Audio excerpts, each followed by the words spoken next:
Situationships, where two people have strong feelings for one another, can consume a significant amount of emotional energy. While romantic love can vary, a relationship often involves feelings of infatuation, intimacy, and commitment. But a situationship, on the other hand, is a complicated phase of being friends with benefits or partners without a label. Depending on what side of the fence you're sitting on, situationships can either be a bed of roses or roses with thorns, because lines can sometimes get blurred. This union can last for a few days, weeks, months, or even years, just like in a proper relationship. People who tend to gravitate towards situationships are those who want the emotional connection and intimacy, but without the required commitment of a relationship. It's confusing? Hang on. The irony of it is that there's no expiration date unless one or both of you choose to move on. But at the end of a situationship can sometimes be as painful as the end of a relationship, especially when time, finance, and emotions have been heavily invested. To find out what page you're on, it's important to take stock of what you're experiencing with your partner. Some people might be wearing rose-tinted glasses in denial of the true state of the relationship, or while others accept their situation for what it is. Is being single better than being in a relationship where you don't know where you stand? Are you in a relationship or a situationship? That is the question. We will pause here to take in the following special report on relationships and then come back for more on perspectives. Don't go away. Relationships and situationships. Now, both scenarios are quite similar, but one involves two individuals clearly stating what they have for each other, while the other is just a fling, but the two individuals just going with the flow. But there's something that is certain in both scenarios, is that feelings are definitely involved.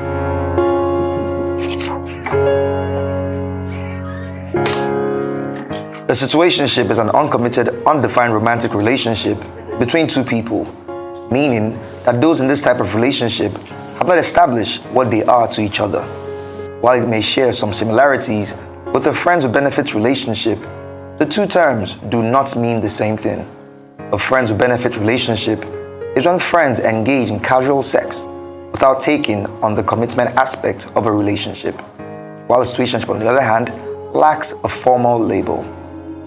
But there are several signs that you might be in a situationship, which include: you deal with inconsistent behavior, you don't use labels, and you have no long-term plans. There is not much progression in situationships, so you may not talk about the future often or at all. When one person is confused about where they belong, in order to seek clarity on their position, they ask one very common question. So CJ, I would like to ask you something. Yeah? What are we? What are we? You say we be guys. Wait.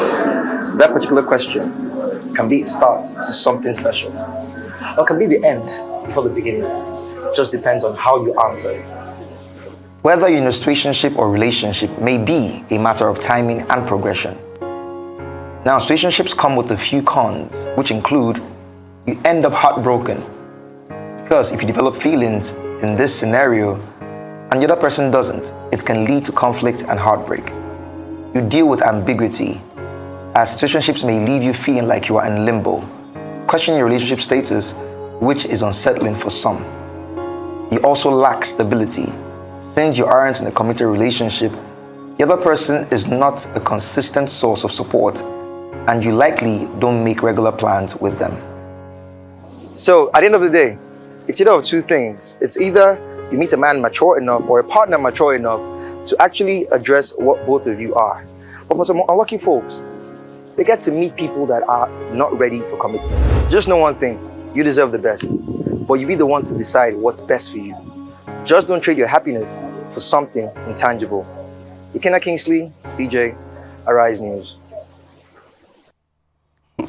That's so interesting. First and foremost, that's our very own Kingsley. Oh, okay. He works with us, but it's amazing what that has just shown. And I also think that with relationships, people confuse both. You can be in a situationship and you think that you're in a relationship. But let's go on a break. We're heading for a short break, but stay with us because when we come back, it will be time to engage our esteemed guests, performance strategist Dr. Abiola Salami and the multi-talented communicator Stephanie Kadiri. Perspectives will return in just a moment.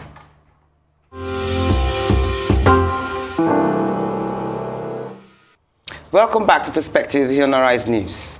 Abiola Salami is a world-class performance strategist committing to raising leaders and improving the productive capacity and brand perception of organizations and governments. He is an alumnus of Harvard University, Lagos Business School, and American Government's International Visitor Leadership Program. He is a member of the prestigious Forbes Coaching Council and was recently awarded an honorary doctorate degree in behavioral modification, performance, and improvement by California Metropolitan University. He is the editor-in-chief and publisher of the Peak Performer Africa and convener of TPP recognition and awards. He was announced as one of the United Nations top 100 most influential people of African descent for 2020.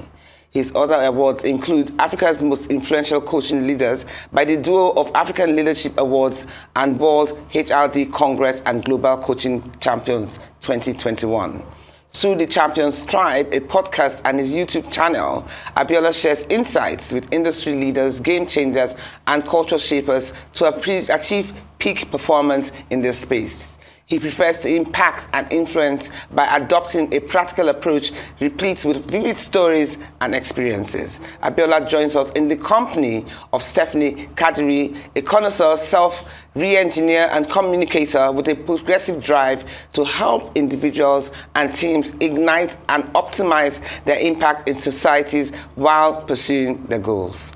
A trained linguist, global human resources professional, certified life coach, emotional intelligence, cognitive behavioral therapy, and neuro-linguistic programming practitioner with almost 2 decades of experience. Stephen is also a physiotherapist, corporate instructor, and transformational speaker with an audacious knack for making people laugh, even at their own insecurities, while offering them an opportunity to rise above them. Her company, Steph Red, skillfully inspires individuals, teams, and focus groups to position themselves for possibilities. She is a member of the International Coaching Federation, the Life Coaches Association of Nigeria, the Society for Human Resources Management, and the Chartered Institute of Personnel Management. Her constant charge is never give up until we win. At the worst, finish strong.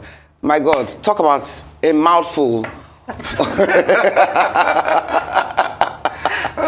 But I mean, with those impressive profiles, you're very well suited for today's topic. Thank you. So we are going to break it down to the brass tacks. This man-woman matter that women are still discussing, men are still discussing. We still have not found a solution. So I want to ask you, the man in the house, in white too, did you come in peace? I'm a man of peace. Man of peace. Okay. White flag. Now, I want to ask you, the lines tend to get blurred when it comes to situationships and relationships. You can be in a relationship, but you are really in a situationship, and vice versa. You can also be in a situationship, but you think you are in a relationship. I think I said that already.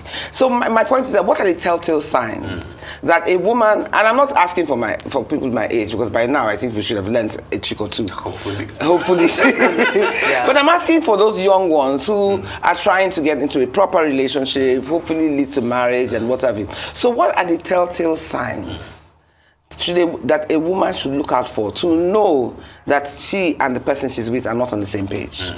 I think the first thing is about definition, which is crucial. From the very beginning, what are we about? If that question is coming a week, a month, 6 months, or even 1 year into the thing you're sharing, then you're in a situationship. So from the get-go, it's important to know, what are we doing? Am I your girlfriend? Are you my boyfriend? We're not even necessarily asking that, so is this leading to marriage yet? We're just saying, based on where we are, how do we describe ourselves? So if the man is silent about it, or if the person diverts the conversation into something else, then you know that he's not willing to commit to anything, to defining what both of you are into.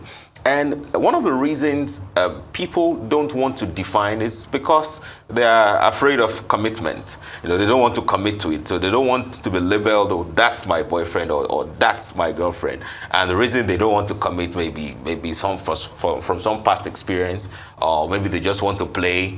But the critical thing for you as a woman that you want to get into a relationship, it's important to define it from the beginning. And it's easy to slip into a situationship. So perhaps you guys are friends, both of you are friends, you met in school, you met somewhere, and you enjoy the company of each other.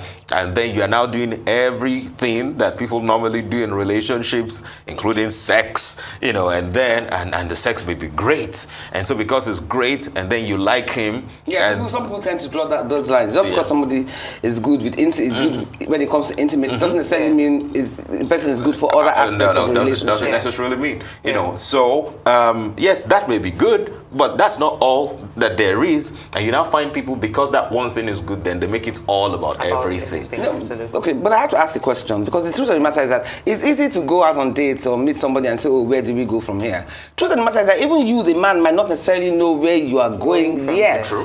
So I don't know, do you now give a time limit and say, okay, between this and this date and this date, you should have known, or this month and this month, you should have known where we stand? I think sometimes it puts undue pressure on the man, because the man is still trying to find out what you're all about. He still wants to understand you, your whims and caprices, get to know you better as a person, and might be a bit slower than the woman in terms of, okay, where do we go from here? And I don't even know whether in today's generation they still say things like, oh, I want you to be my girlfriend, or you be my boyfriend. Is it just something that's just metamorphosis, that just naturally grows into a situation like that? Or evolves, yes. Which is why situationship is more common, because it's an evolution, right? So it evolves from being friends into something that is not necessarily exclusive, and then, which is why it's important that you define it. One of the reasons men will not want to define it, you said it, pressure, because it will put them under undue pressure. So I think the question of timing, it's about the individuals involved, which is why communication is key. The moment you find yourself that you are enjoying the company of this individual for a few weeks, it's important to start to have the conversation and ask. Now, ask in a way that it's not mounting pressure on the other person. Ask in a way that the person can genuinely respond, and hopefully that the person also responds genuinely, because it always takes two to tango. But I've also seen, let's talk to you, Stephanie. I've also seen situations where somebody can be with a woman for 4 years, 5 years, and still is not quote unquote ready. And then this same person meets somebody else, and within 6 months decides that's who he wants to marry.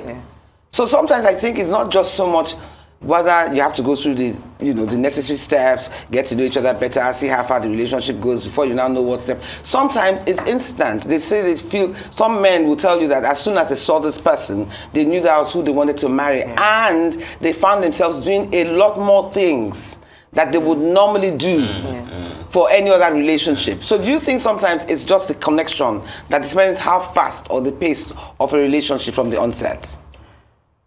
Well, I think there's still some level of readiness that is required. So something I heard in Steve Harvey's show that really stuck was that men and women have different kinds of clock.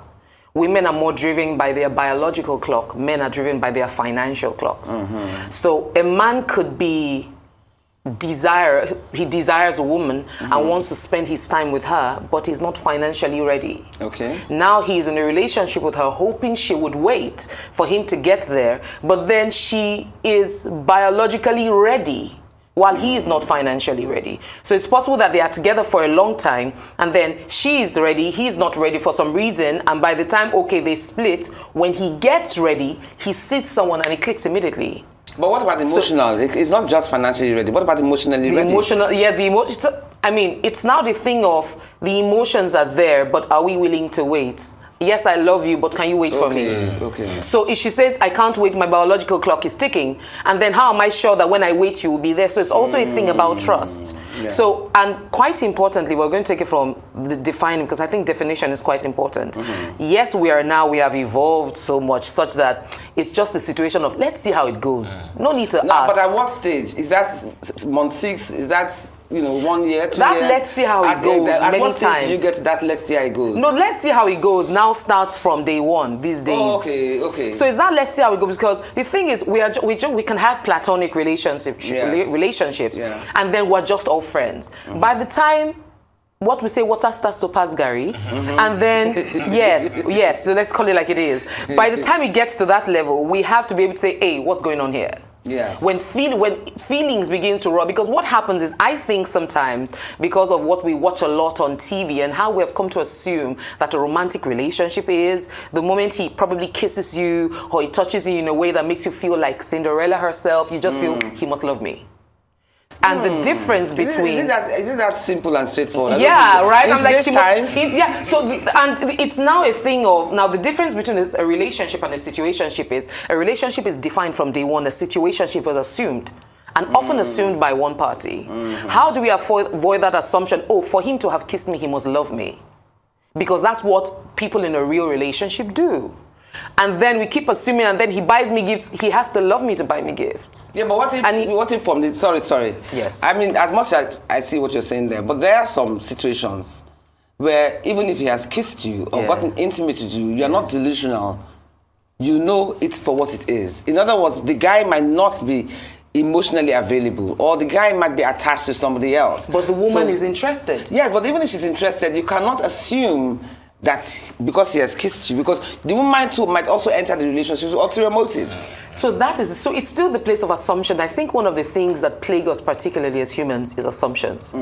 And we really assume and sometimes begin to build castles on those assumptions, anticipating that by the time probably I do some things that I think a man needs or a man desires, he would feel the way I feel too. So that is in itself is an assumption up until it gets to the point where, and some situationships now become an entitlement. When you have stayed so long in it, it's now normal. Why do you want to cut it out? Why do you want to stop what has always been? Why do you want to rock the boat? This is how it is, this is how it should be. No need for defining, we have come thus far, it should already be like this. But one party doesn't feel fulfilled. One party feels that they are losing out. It could be the male, it could be the female.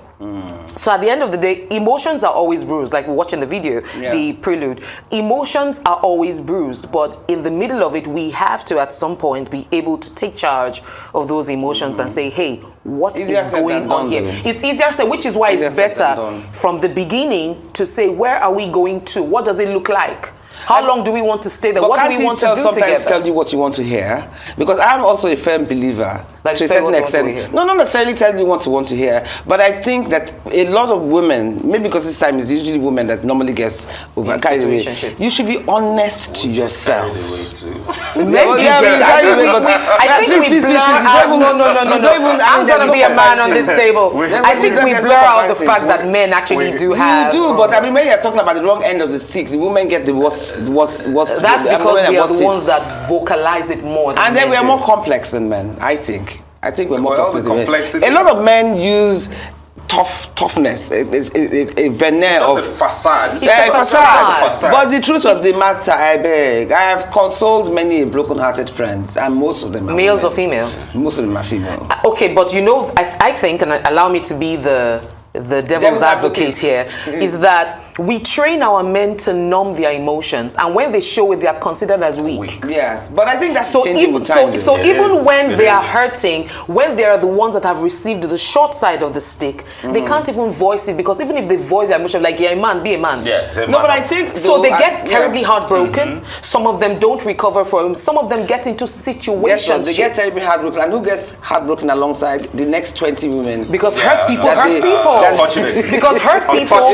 hurt more. The next 20 victims until they recover. Until they recover, if they ever recover. Some of them do recover. Yeah, so but hurt people hurt and they progressively hurt people. Yeah. Yes. So it's really, and when talking about this situationship thing that really affects men, it's possible that a man is in love with someone, but because of an unconscious commitment to someone else, he gets married to that person, but then his heart is somewhere else. And there's a movie, there are two movies, there's one foreign movie, I think it is something about sex life or so, and then let's even bring it home. Let's use our homegrown movie, A Sunday Affair. Oh, that was another A Sunday one. Affair is a typical example of a man that actually felt stronger for someone else, but because he didn't want to hurt this one because of her health condition, he had to stay with her, but then his heart was here. Yes. And then it's possible that there are people that, and I'm looking So at it. are you saying there are a lot of men There are situations, who I believe are not there are. with the partners that they love, but with the partners that fit the norm? So it's different things. It could be that it's with the partner that fits the norm. It could be with, some people get married out of pity. Some people get married because they feel they have committed too far into this and they don't want to break this person's heart, but would rather break their hearts. Breaking their heart will mean not being with the person that they truly want to be So with. they look for the love outside So, constantly. yes, so it's more a thing of that's what I want, but I don't want to hurt this one. And that's the typical thing of a similar thing what happened in A Sunday Affair. Where he is, let me stay here because if I leave her, she's in the terminal condition and she could die. I don't want her blood to be on my head. Let it not be because of me that she died faster. So let me stay here. Probably, hopefully she dies soon. Then I'll go back. But what if it doesn't happen that way? So there are several situations, and except you have people really talk about this more and become more proactive to see themselves more from where they want to get to and make those hard decisions now. Those difficult conversations that we don't like to have it nevertheless, in the better interest of saving a future. Okay, that we're you want going to on get the break now because I'm liking the tone of this conversation. So we'll be right back with you. See us soon. Don't go anywhere. Are you in a relationship or a situationship? That's the $1 million question. We'll be right back. Okay. Anyway, Abiola, so we don't dominate the conversation. It's okay. Let's draw the attention to you now. You are the man in the room. I want to ask you something. There's a man, for instance, who is dating two women. Okay. With one woman, he lies, tells a little white lie now and again, just to, And then there's another one that he tells the truth to. So at all the time, regardless of how bitter the pill is to swallow. So from a woman who you tell lies to every now and again just to make her feel, or to protect her, and the woman who you tell every single thing, good, bad, and ugly to, who does he value more between these two women? And why? Just put yourself in. So it's not a straightforward It's question. not. It's quite deep. It's quite deep. So because the person he's lying to, he may be lying to the person to make sure the person doesn't feel hurt. It doesn't necessarily mean that he values the person more than the other person. The person he's saying the truth to, he may value the person and is looking for ways to chase the person away. So that, see, I'm bad, I'm a terrible guy, so, You think so? just leave me and go away. That's a possibility. And then the response from that lady may just be, it's better, the devil I know is better than the angel I don't know. So no matter how bad you are that you've said to me, as you've told me, I would wait, I would stay. So we cannot necessarily put a straight line and say that, oh, he values this one more than the other. It depends on the situation, right? So yes. Does he have a stronger commitment to any Exactly, of them? that's what I was going to ask. Again, because in this relationship conversation, you cannot always have one thing that is the way for every situation or every similar situation or for everybody. So there are possibilities, and I give you 4 scenarios from what you've said, from the question you've asked. 1, the lady he's lying to. He's lying to that lady, perhaps because of their relationship. 1, he doesn't want to hurt the lady. 2, he doesn't want the lady to go. Doesn't really want to show who he is to that lady. 2 scenarios. Can I ask, before you go, Okay. when you lie sometimes, that's why they call them little white lies. Is it so much that you're lying because you want to give a certain impression, or you're lying because you want to prevent her from what you know would upset her?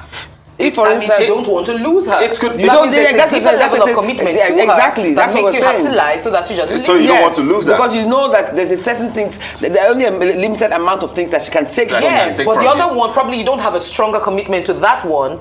So even if that one leaves, situationship matters. yes. You see, that's why this conversation is No, relationship no, situationships. I think you should say, but I mean, you know, so we definitely are keen in on yes, what's and it's good you're keen in. But I'm saying that the fact that I lie to this person and I don't lie to this person doesn't mean I value the person I don't lie to.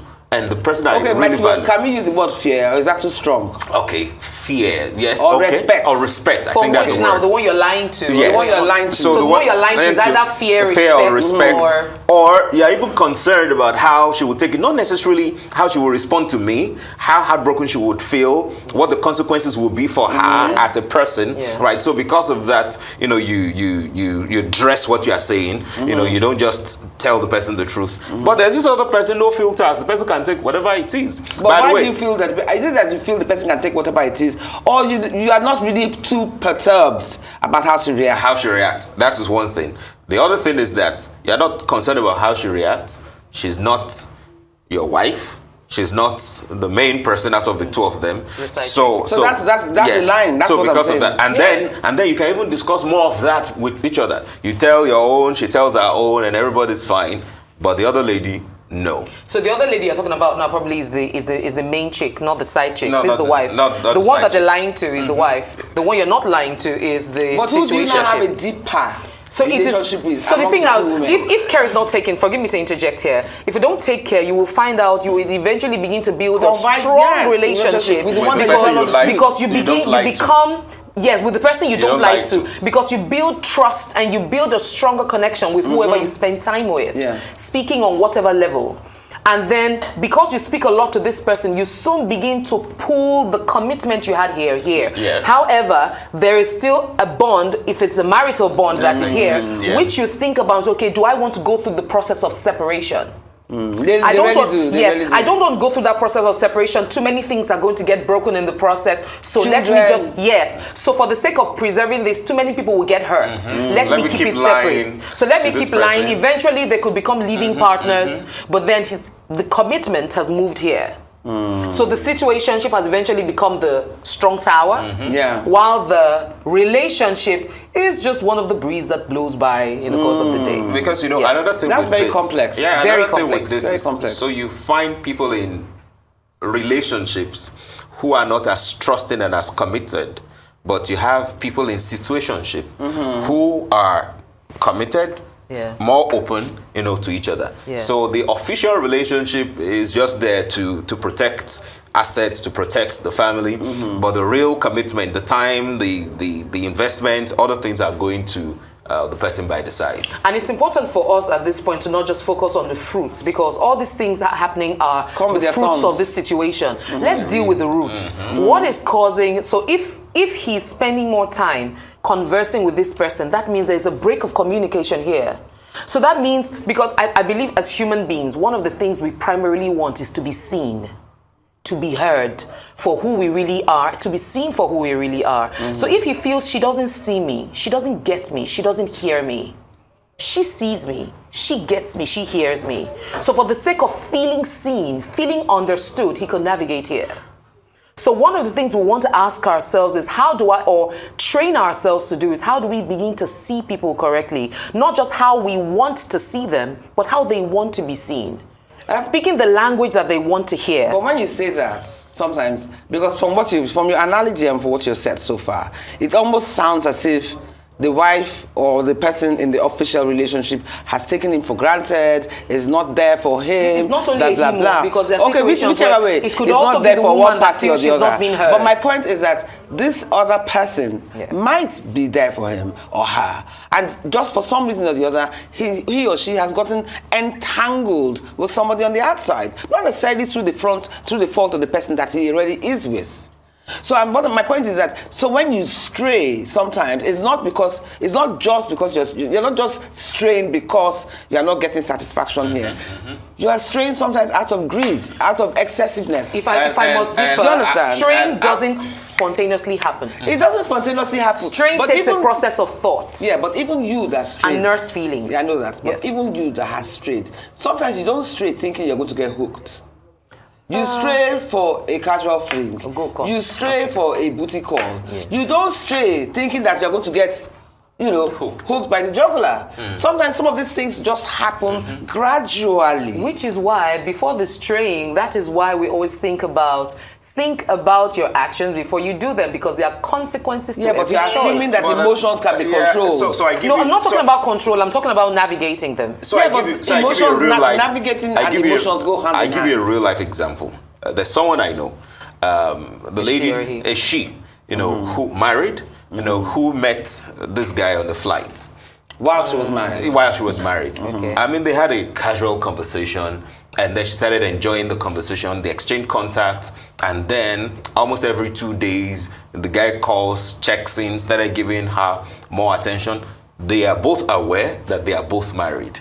And guess what? About 3 weeks after the initial conversation, they ended up together, having sex. And that continued for another 3, 4, 5 months. Right? Now, for the lady has a beautiful marriage. Her husband, a great guy, someone that she talks about everywhere, that she's doing great. The guy, his wife, a great lady as well. So on both sides, there is nobody going through any situationship in their marriages. They had beautiful marriage. No, they are the situation. But they are the situation. No, they are the situation. They are the situation in their marriage. So they are the ones in the situationship. Yes. Now, what could they have done to avoid that? Is to ensure that the moment I'm enjoying this conversation too much, I should cut it. I should break it at some point, because I don't know where this will lead to. Now that you're going to sacrifice. Yes. Can I interject here? Okay. One of the reasons why I believe we do not define it is for the fear of losing, of what we will lose. Yeah, And not selfish. selfish. One of the reasons Do not define. the Okay, so when you're relationship. talking about defining a relationship, now sometimes I always make emphasis to difficult conversations that we were not taught to have.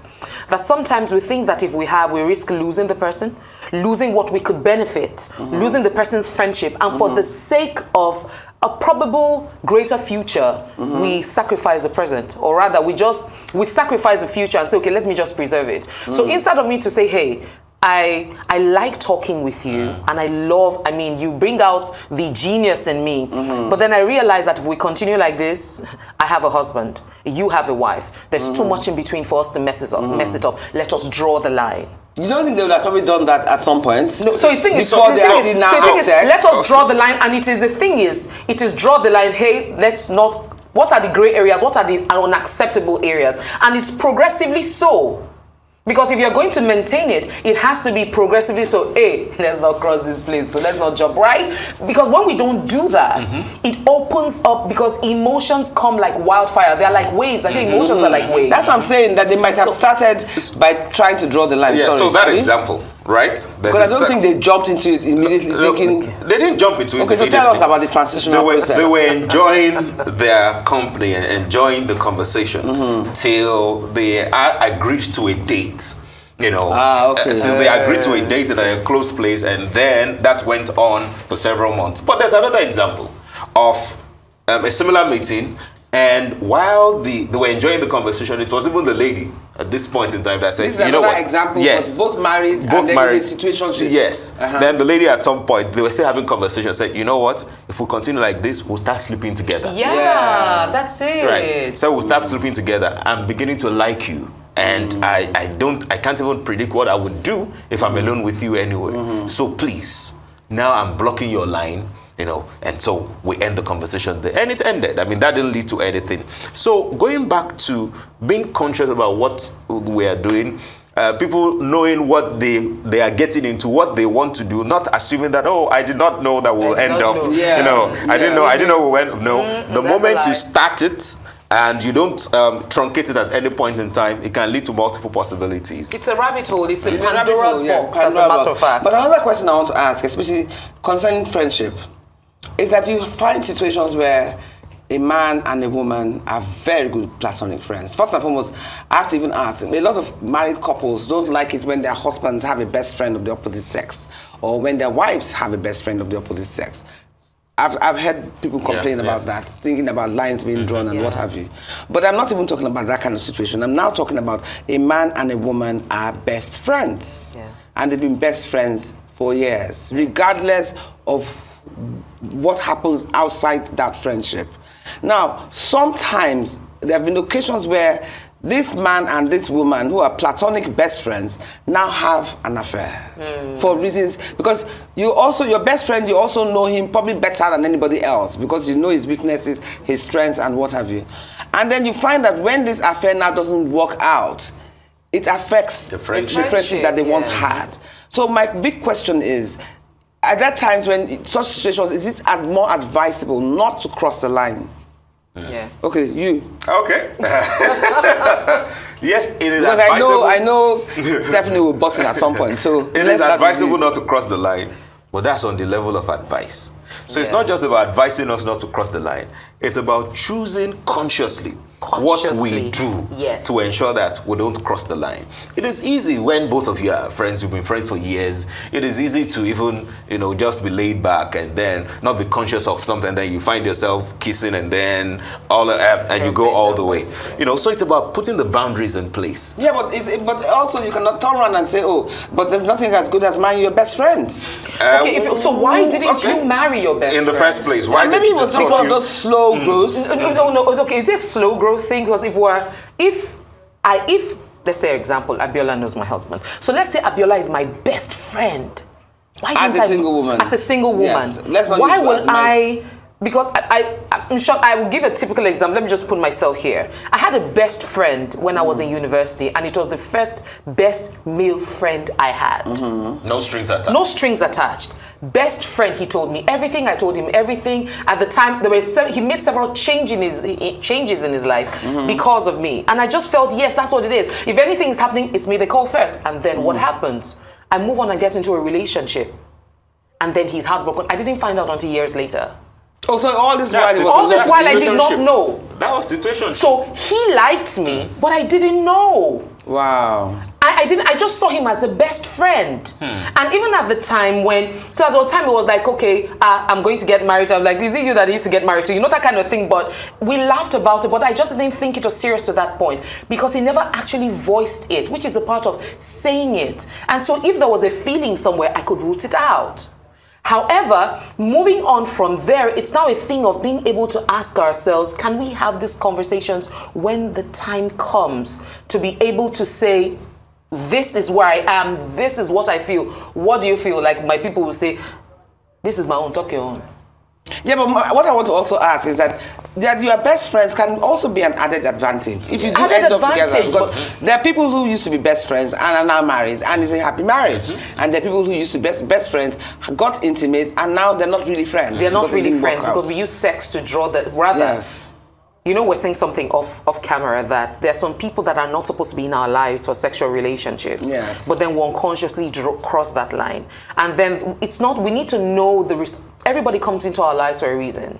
And for women, when we are needing to be with a man, particularly when we are single and we need to not look at every man through the lenses of potential husband, because we will not see what else we can benefit from that relationship. Yeah. It is possible that is the person that is going to be the platform that will take you to the next level. It is possible that person is just in your life to mentor you, to prepare you, or to coach you or something. But if we see everybody through the eyes of the potential husband, he doesn't meet it, cut him out. We cut a lot of our destiny helpers. Can I ask one question concerning that? That potential husband thing, don't you think it depends on what age and what stage the woman is in her life? Because you could be a divorced mother of 3 that you necessarily don't want to walk down that line anymore, and you just see the person as a potential companion. Or you could be a woman in her 20s or early 30s, desperate to marry, and then you now see everybody as a potential husband. So I think that potential husband glasses depends on what stage you're in life, as what stage you're at in life. Do you understand? Remember I was telling you, Abiola, that I find that women my age, when they still talk about men, and I'm like, come on now. By now, you should know your likes and your dislikes. You should know your expectations. You should be more realistic with what you want out of a relationship, and you should be more confident to be on your own if need be. Do you understand? This man-woman thing, there's something in the Bible that said that who knows it, the way of a man and a maid. Nobody understands it. Because, so you're talking about women your age. I had a conversation with someone in her 80s, who was still talking. 80s? Yes. Oh my goodness. We are still, all talking about this man that is in his 90s, and then, so I was so sweet. that I met him, and it was just so cute. I said, it was so gorgeous, and then I was just wondering. So with that just tells me that so far you are still in this world, no matter your age. No, don't get me wrong. I'm not saying that. For instance, I'm an incurable romantic. It might not come across as that, but I am. So did you say incurable? Yes, incurable romantic. I still love love. I love companionship. Who doesn't love it? Who doesn't? Everybody loves love, but it's just that you have to be realistic. If you are with somebody, you will know whether the person likes you. You will know whether the person has your time. You cannot keep making excuses for certain things that are expected or certain parameters that need to be crossed. But anyway, let's we'll go for a break. Don't worry, Stephanie. There's time to talk. Don't worry. So we're going on a break now, and we'll be right back soon on Perspectives. Go get your cup of coffee and come back and join us. See you soon.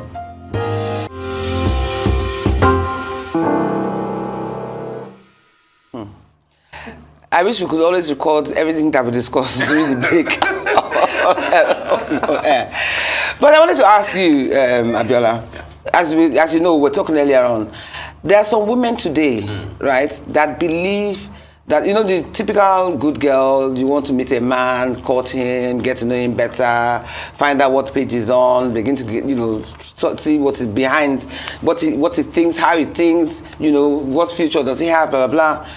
But funny enough, there are also some women that will tell you that they want to find out whether there's any chemistry first before they know whether or not to invest their hearts and emotions into a relationship. When you say chemistry, how specifically? Intimacy. Intimacy, as far as and some women do that. They will not say it publicly, but they're like, if you're not compatible in that department, then there's no need for me to waste my time. It's a time waster. Whereas other women are like, even if we're not compatible in that department, there are other areas to a relationship that I am or you would be more interested in. So what's your take on that? If you meet a woman like that, for instance, would you judge her? Okay, so I think that it's important we don't complicate things for people generally. For each person to know what is really important to me. So if a lady says that, this intimacy part is a very important department to me for whatever reason, and so that is what you should seek. So if I meet someone like that, I won't start to judge her based on that. The beginning of even any successful relationship, whether it is friendship, whether it is core romantic relationship, is seeking first to understand the other person before you are understood. The word for it is empathy. So it's just even to seek, okay, this person... So you won't judge her? No, it's to, this person wants this thing. Why does the person want it? So if I'm in a place to give it and I want this person, why don't I give it? Because, again, what is important to person A, or woman A? I don't know whether that thing is as simple as that. Because a lot of men tend to judge women who are a bit too liberal when it comes to intimacy. So if you judge... Right or wrong, I'm not saying it's right or wrong, but I'm just saying that we live in a society where such women are whether unfairly or quickly judged based on that. And it doesn't mean that she's more promiscuous or that she's she's all over the place. It just simply probably means she's unconventional enough to say, I need to find out whether this chemistry works. And if it doesn't work, I'm not prepared to go. Which is why empathy is important. Which is why also we pay attention to the hypocrisy in some things going on. That's my point. That's what I was trying to get around going on around us. Because the man may really love the fact that the lady is like that. Sexual. Yeah, that, like in Sunday Affair. There's another one I don't talk about because it's quite an extreme movie, but that's what the story is about too. The fact that she couldn't get on with her husband because her ex was 150% sexual, more sexual than her husband. And then her husband is not giving her, her husband is giving her every other thing which she considered was her 85%. But her 15% was the sex. However, the 15% sex, can it actually support the home? So it's not a thing of choice. The truth is, the power of sex can almost overshadow every other aspect of a relationship. Yes, for some people, which like what he said, at the end of the day, we need to define what's important to us and recognize that we have 100% to share. So what do we really want? And are we able to discuss it? Are we able to talk about it? Because before it gets to that point of I want to know, have you even come together to say, let us talk about where are we going to? What you are going to do now is going to be dependent, what's going to be determined by where you want to get to together. Because it's that discussion. It can't be what I want. He has to satisfy me. Have you also asked yourself? Because many times, what does he want? Yeah. Because many times, like, he has to be able to give me this. By the time he tells you what you have to be able to give him, are you ready? So that means it gets to the point where we have to learn compromise. Sometimes we have to collaborate. Other times we have to learn compromise to say, okay, I want 100% sex. Okay, I want 100% this. Can you give me that? Okay, I can't give you this. Where do we meet? Common ground. In the middle, yes. So when we don't know how to talk about it, to have deep-seated conversations, no holds barred, and then we're able to say, okay, based on this, we can't get there. But if we want to get there, the most important thing is where we are going to together. What are the things that are going to define that place? Is it going to be sex 24 hours? If it's not going to be sex 24 hours, then it can't be the deal breaker. Yeah. What are the other components that are going to be there? And I just want to connect it to the friendship part of how can you married to someone, but you have a best friend that is another. What determines a best friend? Someone that you spend the most time with, that you tell anything, that you do all of that. So that means if you're telling your wife that you have a best friend outside, that means you're letting her know there are things that I tell her that I can't tell you. Even that best friend issue is a very dicey. So by the time, those are the things that are going to talk about. I may have a best friend before I get married. He may have a best friend before he gets married. By the time we come together, we have to find a common ground for our best friendship. We have to become best friends. Yeah, but you can. And our best friends need to understand that there's some kind of space you need to give, because there's now a new person. It's called respecting boundaries, which sometimes we don't do. I think communication is deeply important. It's good to find a balance when it comes to best friend and coupled spouses, because I feel that if you make an effort to become friends with the person that is your spouse's best friend, it will make the union easier. Much easier. But anyway, I just feel that at the end of the day, relationships and situationships are topics that you can discuss till the cows come 10 home. Seasons. It's never ending. But thank you for a very vibrant conversation, and I hope that once again, another time will come that we'll invite you again. Now we'll do a part 2 because we haven't even scratched the surface yet. We haven't. But thank you, Abiola. Thank you, so Stephanie, for such a wonderful morning. Thank you. Okay. Anyway, a situationship or a relationship might have been working for you at one point, but when it starts to cause more stress and drama than it does happiness and satisfaction, it's probably time to end things. You should step out before it gets too toxic. If you are not on the same page, they cannot be part of your story. And that's all we have time for today. And remember, life is a learning curve.